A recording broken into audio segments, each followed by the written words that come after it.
July 1942. Zurich, Switzerland. A man checks into a hotel under a false name. He is not a spy. He has no training. He has no weapon. He is a businessman. He runs one of the largest mining companies in Nazi Germany. And he is carrying information that, if the right people believe him, could change the course of the war. He has seen the documents. He knows what Hitler is planning to do. Not to soldiers, not to resistance fighters, not to enemies of the state. To every Jewish person in Europe. All of them. Systematically. Completely. He has traveled to Switzerland to tell someone. Anyone. He needs someone with the power to act, to hear what he knows, and believe him. Nobody will believe him. Not yet. His name was Eduard Schulte. In 1942, he was 48 years old, the chief executive of GS, one of the largest mining and industrial conglomerates in Germany, a company that operated zinc and lead mines in Silesia, employed thousands of workers, and had business relationships that reached into the highest levels of German industrial and political life. Schulte was not a Nazi. He had never been a Nazi. He had watched the rise of the party with a private contempt that he was careful never to express publicly, because expressing it publicly in Germany in 1942 was not a survivable decision. He continued to run his company. He attended the meetings he was required to attend. He maintained the relationships that the position required. He was, from the outside, exactly what a successful German industrialist in 1942 was supposed to look like. From the inside, he was something else. He was a man who had been using his business travel to Switzerland, travel that his position made legitimate and unremarkable, to pass information to Allied contacts since the beginning of the war, not military secrets, economic intelligence, industrial production figures, information about German manufacturing capacity and resource allocation that the Allies found useful and that Schulte provided because he believed, with a quiet certainty that the events of the preceding years had only strengthened, that Germany under Hitler was going to destroy everything it touched, and that any action that shortened the war was worth the risk it carried. By the summer of 1942, Schulte's access had put him in contact with information that was different in kind from the industrial intelligence he had been passing.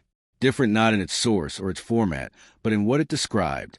What it described was a decision that had been made at the highest levels of the Nazi state to kill every Jewish person in Europe, not to deport them, not to imprison them, not to use them as forced labor, which was already happening on a vast scale, to kill them, all of them, systematically, using industrial methods, beginning immediately and continuing until the task was complete. The decision had a name within the Nazi bureaucracy. It had been given operational form at a conference in January 1942 at a villa in the Berlin suburb of Wannsee, where senior Nazi officials had met to coordinate the administrative apparatus of what they called the final solution to the Jewish question. The Wannsee conference had not been the moment the decision was made. The killing had already begun before Wannsee. Wannsee was the moment it was formalized as policy and distributed as an administrative task to the agencies responsible for implementing it. Schulte learned about the policy through his business connections. The precise source has never been fully established.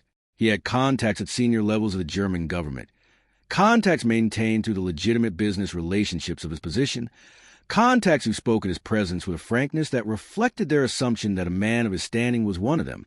Whatever the specific source, by the summer of 1942, Schulte had information that what was happening to Jewish people in the territories under German control was not persecution, not forced labor, not the brutal but bounded oppression that the outside world had been receiving fragmentary reports of since 1933. It was extermination, planned, organized, underway. Schulte made his decision with the same quiet practicality that characterized everything else he did. He would go to Switzerland. He would find someone with the right connections. He would tell them what he knew. He would make them understand. On July 17, 1942, Schulte crossed the Swiss border. His travel documents were legitimate. His stated purpose was business. He checked into a hotel in Zurich and made contact with a Jewish business acquaintance named Isidor Koppelmann, a man Schulte trusted and who he believed had the connections to get information to the right people. Schulte told Koppelmann what he knew, the full scope of it, the policy, the methods, the scale, the intention to kill every Jewish person in Europe, all of them, The information was so extreme that Koppelman's first response was not to dismiss it, but to need confirmation. He contacted Benno Sagalowitz, the press officer of the Swiss Jewish community, a man with connections to Jewish organizations across Europe and to Allied intelligence contacts in Switzerland. Sagalowitz listened. He believed. He contacted Gerhard Riegner, the representative in Geneva of the World Jewish Congress, a young German-born lawyer who had fled Germany in 1933 and who had spent the subsequent years documenting Nazi persecution of Jewish people with methodical thoroughness that his organization had found invaluable. Riegner met with Schulte's information, filtered through Koppelman and Sagalowitz, with the same combination of horror and analytical precision that had characterized his work since 1933. He understood immediately what the information meant and what it required. It required that the governments of the United States and Britain be informed immediately, and that they be compelled to act. Riegner drafted a telegram. It was addressed to the World Jewish Congress offices in London and New York, with a request that it be forwarded to government officials. The telegram described what Schulte had reported, a plan to kill all European Jews in German-controlled territory using prussic acid, the body of men to be killed numbering 3.5 million, to be carried out after Germany's final victory. It described the source as a German industrialist with excellent connections who had passed the information with a request that it be conveyed to the Allies. Riegner asked that it be treated with urgency and that the recipients verify it and act on it. He handed the telegram to the American consul in Geneva on August 8, 1942, and asked that it be forwarded to Rabbi Stephen Wise, the most prominent Jewish leader in the United States and a man with direct access to President Roosevelt. He handed an identical telegram to the British consul with the same request for forwarding to Sidney Silverman, a member of the British Parliament who was the UK head of the World Jewish Congress. The British forwarded the telegram to Silverman. Silverman forwarded it to Rabbi Wise in New York. Wise received it on August 28, 1942. The American consul in Geneva did not forward the telegram to Rabbi Wise. He forwarded it to the State Department in Washington with a covering note expressing doubt about the reliability of the information. The State Department reviewed the telegram and decided not to pass it to an intended recipient. The reasoning, documented in the State Department files of the period, was that the information was unverified, that the source was unknown, and that forwarding such extreme claims without verification risked causing unnecessary alarm. The State Department held the Riegner telegram for 3 weeks. Rabbi Wise, who had received the British copy through Silverman, contacted the State Department to ask about it. He was told that the American copy was being held pending verification. He was asked not to make the information public until the State Department had completed its assessment. Rabbi Wise agreed. He was a man who had worked within the established channels of American Jewish organizational life for decades. He believed in those channels. He believed that the State Department, when it completed its assessment, would act. He did not make the information public. He waited. The State Department's verification process involved consulting its own representatives in Europe and requesting assessment from the Jewish organizations that had connections within German-controlled territory. The responses it received were consistent with what Riegner had reported. The killing was happening. The scale was enormous. The policy appeared to be exactly what the telegram described. The State Department completed its assessment in November 1942. It informed Rabbi Wise that the information had been substantially confirmed. Rabbi Wise was released from his agreement not to publicize the information. On November 24, 1942, 3.5 months after Riegner had handed his telegram to the American consul in Geneva, Rabbi Wise held a press conference in Washington and told the American press that 2 million Jewish people had already been killed in Europe and that the Nazi government intended to kill the remaining 3.5 million. The response was immediate but limited. The story appeared in American newspapers. It was reported without the prominence that its content might seem to demand. The New York Times, whose coverage of the Nazi persecution of Jewish people had been consistently underplayed throughout the previous decade, ran the story on page 10. Other papers gave it similar treatment. The American public, to the extent that it registered the information at all, registered it as one more item in a war that was already producing atrocity reports from multiple fronts. 3.5 months had passed between the information reaching Western diplomatic hands and the first public acknowledgement of it. During those 3.5 months, the killing had continued at the rate that the Nazi operational apparatus had been designed to achieve. The Treblinka extermination camp, which had begun operations in July 1942, the same month Schulte crossed into Switzerland, processed approximately 700,000 people in its first 6 months of operation. Auschwitz-Birkenau, whose gas chambers had been operating since the spring of 1942, was receiving transports from across occupied Europe. The verification process that had delayed the information's release had not changed what was happening. It had changed nothing except the date on which the Western public learned about it. In December 1942, the governments of the United States, Britain, and the Soviet Union issued a joint declaration acknowledging that the Nazi government was carrying out its intention to exterminate the Jewish people of Europe. The declaration condemned the policy in explicit terms and promised that those responsible would be brought to justice. It made no specific commitment to any action that would stop or slow what was happening. Rabbi Wise traveled to the White House to meet with President Roosevelt. Roosevelt received him. Roosevelt expressed sympathy.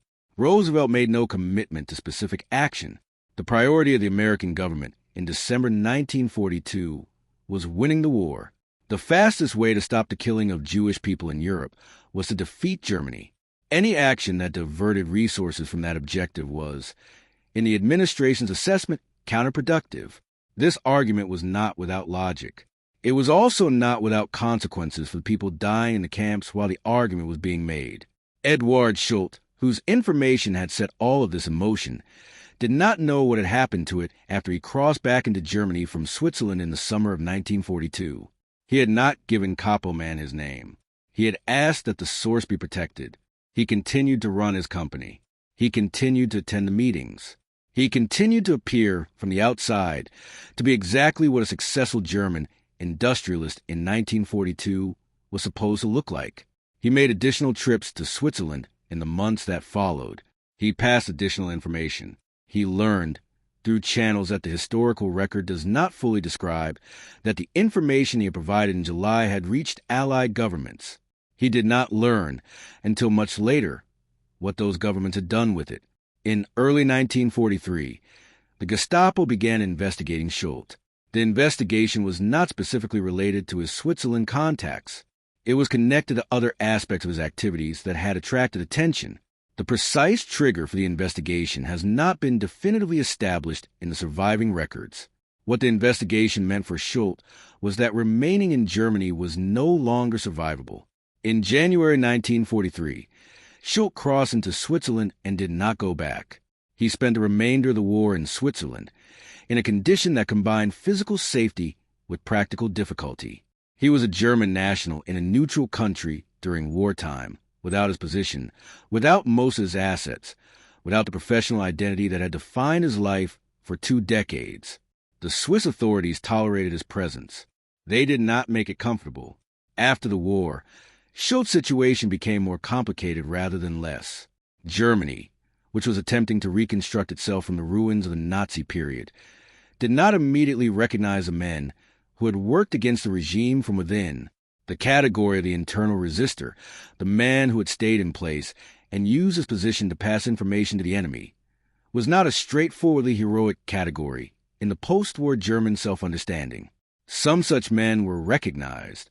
Many were not. Some were actively suspected of having served German interests, even in their resistance. Schulte's specific case was further complicated by the nature of what he had done. He had passed industrial intelligence to Allied services. From one perspective, this was resistance. From another perspective, this was treason. The post-war German legal system spent years trying to construct a framework for thinking about such cases. For many of the men involved, the framework arrived too late or not at all. Schulte's company, Jiesch, had been located in Silesia, which after the war became part of Poland. The company's assets were gone. The position was gone. The professional network that had made him valuable in the first place no longer existed in the form it had taken before 1939. He applied for recognition of his wartime activities. The applications moved through the bureaucratic processes of the post-war German state with the slowness characteristic of bureaucratic processes dealing with cases that did not fit cleanly into existing categories. He died in Zurich in 1966.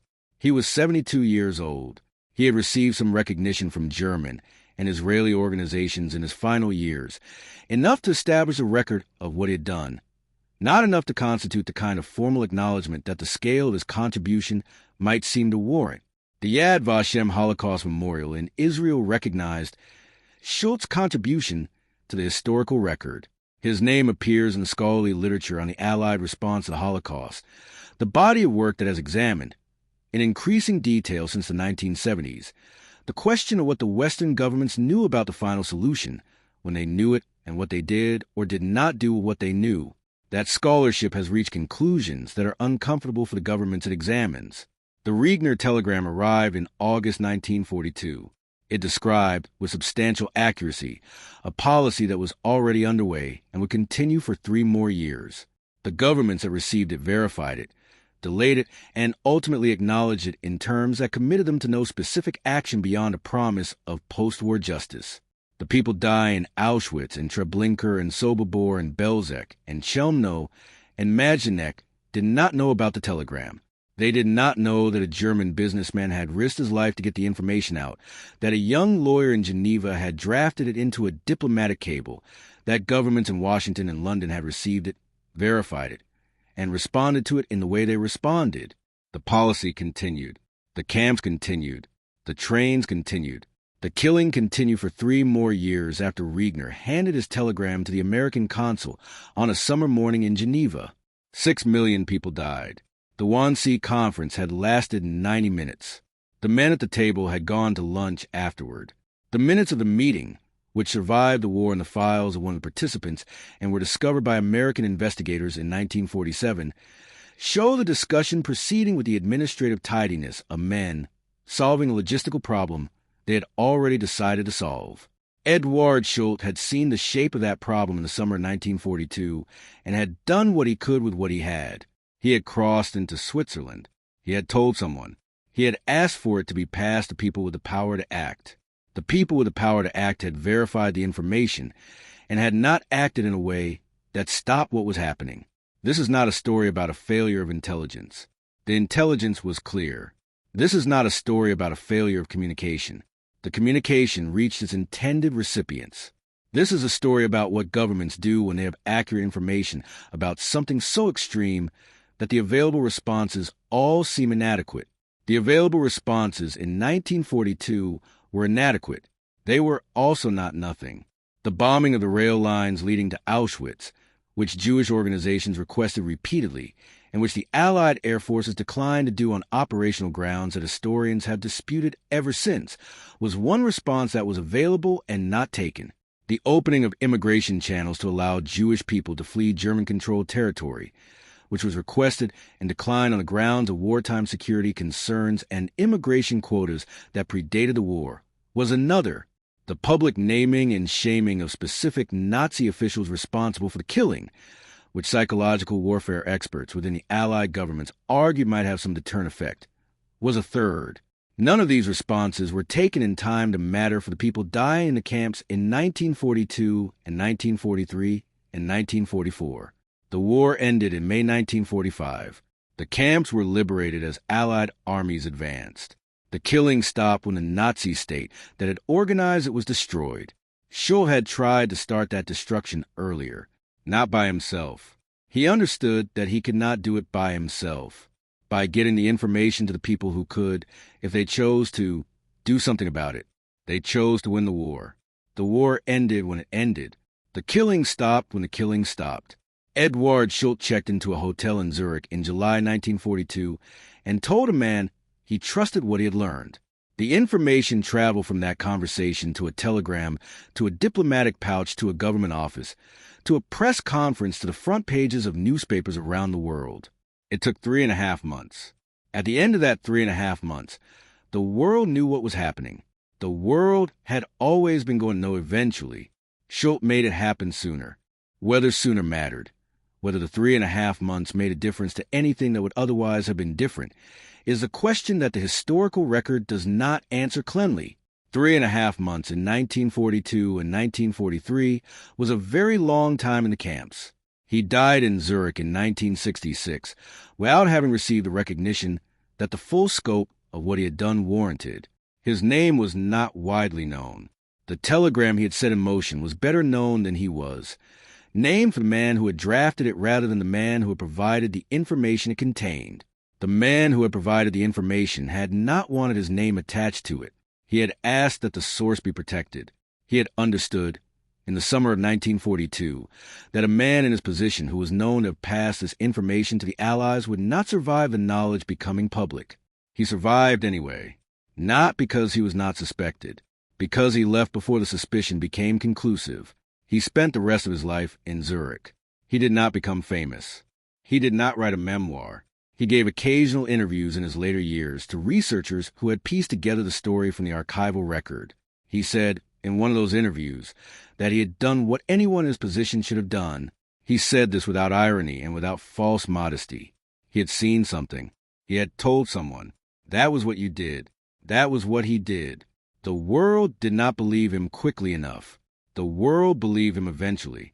By then, the question of what believing him meant was a question the historical record has been trying to answer ever since.